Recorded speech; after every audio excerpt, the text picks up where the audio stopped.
Salut mes amis, j'ai pour vous une belle histoire. Ça s'appelle La maison de l'escargot. Avant tout, veuillez mes chers s'abonner à la chaîne et activer la cloche afin de vous recevoir les nouveautés. Elle était une fois un pauvre escargot qui souffrait beaucoup à chaque fois qu'il partait en randonnée, car il avait du mal à suivre le rythme de ses compagnons. La coccinelle était aussi rapide qu'une souris. Le mille-pattes avec ses mille-pattes ignorait la fatigue. Le scarabée prenait même le temps de faire des escapades vers les fleurs.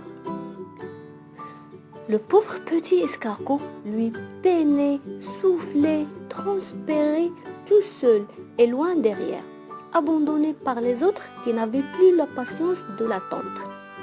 Quand le petit escargot parvenait enfin à rejoindre le groupe, les autres petites bêtes s'étaient déjà bien reposées, avaient bien mangé et après avoir bien joué, avaient préparé le campement et dormaient depuis bien longtemps. Et comme il n'y avait plus de place, le petit escargot devait coucher à la belle étoile. Mais chaque matin, obstiné, il reprenait la route, espérant toujours rattraper ses amis. Pour ne pas s'ennuyer pendant le parcours, il sifflotait, regardait à droite et à gauche, saluait les petites bêtes qu'il rencontrait.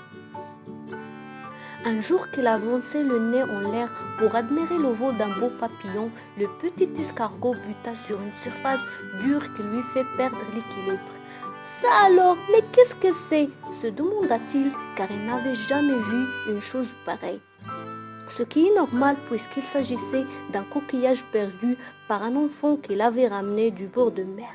D'un naturel curieux et comme la chose ne bougeait pas, le petit escargot alla voir de plus près et inspecta l'intérieur attentivement.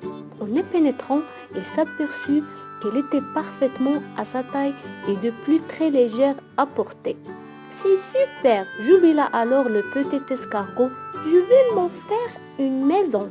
Et il se mit en route, le coquillage sur le dos. Quand il arriva au campement, tout le monde dormait déjà. Mais le lendemain matin, en sortant de son coquillage, le petit escargot remporta un très grand succès et toutes les petites bêtes ressentaient une pointe d'envie. Ainsi, le petit escargot n'avait plus besoin de se construire une maison chaque nuit.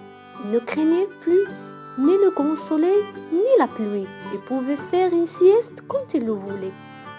Les petites bêtes de la forêt cherchèrent alors toute une maison à se mettre sur le dos.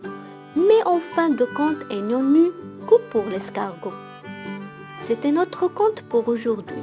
Alors n'hésitez pas mes amis de me donner vos avis et me laisser des commentaires pour m'encourager. Et à bientôt!